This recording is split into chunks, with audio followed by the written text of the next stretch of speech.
na-capture na po talaga ng Amerikano ang gobyerno ng Pilipinas, pero nakatago sila sa likod nitong fasad na tinatawag na Philippine government. Pero kita po natin talagang yung patakaran ng One China policy ng Pilipinas halimbawa ay nilalabag na po ng napakaraming mga kagawad ng ating military, Philippine Coast Guard, at ang Philippine Coast Guard ay sunod-sunuran kay Raymond Powell, a US Air Force officer, doon sa kanilang strategy of assertive transparency para masira po ang relasyon ng Pilipinas at China.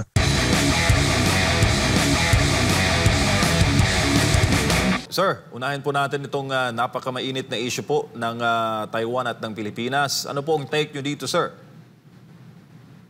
Well, ito po ay pagtataas ng antas ng tensyon na ginawa po ni Commodore or Admiral Trinidad ng Philippine Navy sa kanyang mga pananalita na kanyang pinasok po ang issue ng Taiwan na para sa China ay red line po yan. Alam naman ng lahat po yan kung bakit po pinasukan ni Admiral Trinidad yan is a very big question mark. Siya pa ay nautusan ng mga Amerikano na sadyang i-provoke ang China tungkol dito. But nakikita po natin ang Amerikano po ay talagang steady at sistematiko ang kanilang escalation dito sa escalation ladder na tinatawag sa tensyon. Dahil po may timetable ng Amerikano para sa gera sa Asia 2027, hindi natin malaman kung talagang kakaya po nila by 2027. Pero yun ang mga naanunsyo ni US Admiral Paparo ng Indo-Pacific Command, no? So yan ang hindi po siguro sapat na nalalaman ng ating masang Pilipino kasi marami pang nagogoyo sa mga intensyon ng Amerikano samantalang talagang napakasama na po ng impact ng American mga ginagawa ng Amerikano dito sa Pilipinas with our Philippine military and of course with Bongbong Marcos. Ang intensyon ng Amerikano para ito ay dito sa kanilang plano ng limited war dito sa rehiyon po natin ay para pilayin ang Asian century, pilayin ang asenso ng Asia. At alam naman natin nagpipilit si Presidente Trump at ang Estados Unidos na humabol ulit at makabangon dito sa kanilang ekonomiya.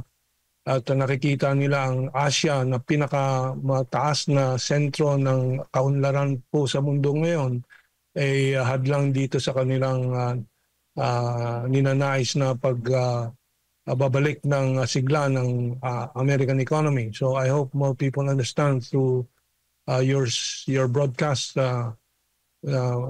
MJ and Admar.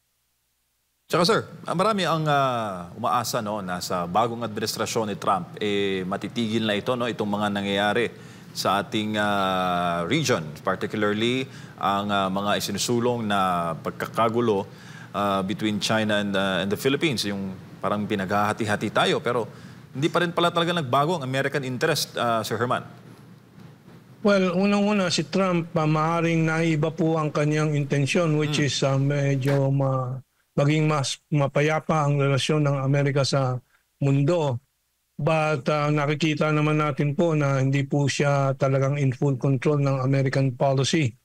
At ang kanyang kabinete ay napakaraming mga neo-conservatives na mga pro-war na mga cabinet members po, Marco Rubio, Pete Hegseth and so on. So nalalagay din po sa conflicting situation si Presidente Trump. Unlike po sa ibang mga bansa kung saan ang liderato tulad ng China, President Xi Jinping, sa Russia, President Putin, talagang hawak na hawak nila ang kanilang pamahalaan at ang mga tauhan po ng kanilang partido na in control. Sa Estados Unidos, parang Pilipinas, ay napakahirap po at masasabi nga ay although ang impression ng mga tumitingin sa Estados Unidos ay makapangyarihan ng presidente ng Estados Unidos pero sa totoo parang ampaw po rin ang kanilang posisyon dahil po yung mga financial, economic interests sa military-industrial complex ay nandoon sa loob na nagko-competition din sa control ng patakaran ng presidente nila. Sir, Itong nakikita mo ngayon, no, na ating dealings with Taiwan and China, tingin mo anong ang turning point nito? Dahil kung walang nagsasalita dito kaugnay sa mga opisyal ng pamahalaan na dapat sana nagmamando kaugnay po sa ating foreign policy. Wala tayong naririnig sa presidente. Mas nagko-comment pa siya doon sa suspension order ng mga local official. Panahon nga naman din talaga ng eleksyon. Hindi na gumagampan ng kanyang kagawaan si Presidente Bongbong Marcos dahil po wala po siyang kapangyarihan talaga. At ang kapangyarihan po sa foreign policy at foreign military engagement strategy ay ang mga Amerikano na po talaga. Sa pamamagitan ng mga utos na binibigay nila sa kanilang mga proxies dito. And I would say that these are Gibo Teodoro, yung kanilang mga aking minsan tinatawag na mga chihuahuas nila, mga utusan po nila, si Anyo, si Browner, who has trained all his life in so many American military bases, and so on. So, na-capture na po talaga ng Amerikano ang gobyerno ng Pilipinas, pero nakatago sila sa likod nitong fasad na tinatawag na Philippine government. Pero kita po natin talagang yung patakaran ng One China policy ng Pilipinas halimbawa ay nilalabag na po ng napakaraming mga kagawad ng ating military, Philippine Coast Guard, at ang Philippine Coast Guard ay sunod-sunuran kay Raymond Powell, a US Air Force officer, doon sa kanilang strategy of assertive transparency para masira po ang relasyon ng Pilipinas at China. In the meantime, tuloy-tuloy na pinipilit ng Amerikano na sirain ng ating economic situation, yung kanilang pagsisira po sa ating relasyon sa China ay malaking dagok po talaga sa ating ekonomiya. At nawawalan po tayo ng mga $2 billion sa Chinese tourism, for example. Hindi po yan nauulat, halos hindi talaga nauulat po yan. That's $2 billion po na nawala po sa atin dahil sa sadyang paghihigpit sa mga visa ng Chinese tourists, no? Yung mga black propaganda laban sa Pogo and so on, ayun po ay kanilang ginamit na cover story para dito sa mga paghihigpit sa mga negosyo sa China na pinakikinabangan po ng lahat ng ibang mga ASEAN countries including Vietnam, top trading partner ng China. At dito sa gitna ng krisis ng tariff war, sino ang pinapaboran ng Vietnam? Ang China.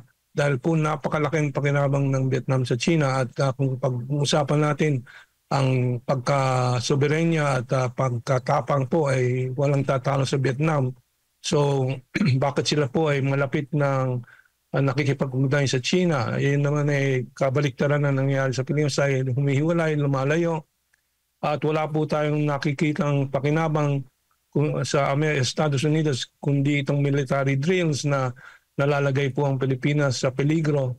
At yung tuloy-tuloy na pinipilit, isinusubo sa atin yung F-16s nila, Typhoon missiles nila na binebenta sa atin sa utang ng military sales grants and so on. So, not grants but loans. So, ayan po ang dilema po natin. Tayo ay nakatali sa Amerikano na nung panahon ni Presidente Duterte, wala naman po yan. Malaya po ang Pilipinas sa makipagkalakalan, makipag-ugnay, makipag-benepisyo sa China, Russia at ibang mga bansa. But ngayon talagang taling-tali, sakal na sakal ng Amerikano, si Bongbong Marcos at tayo ang nagdudusa.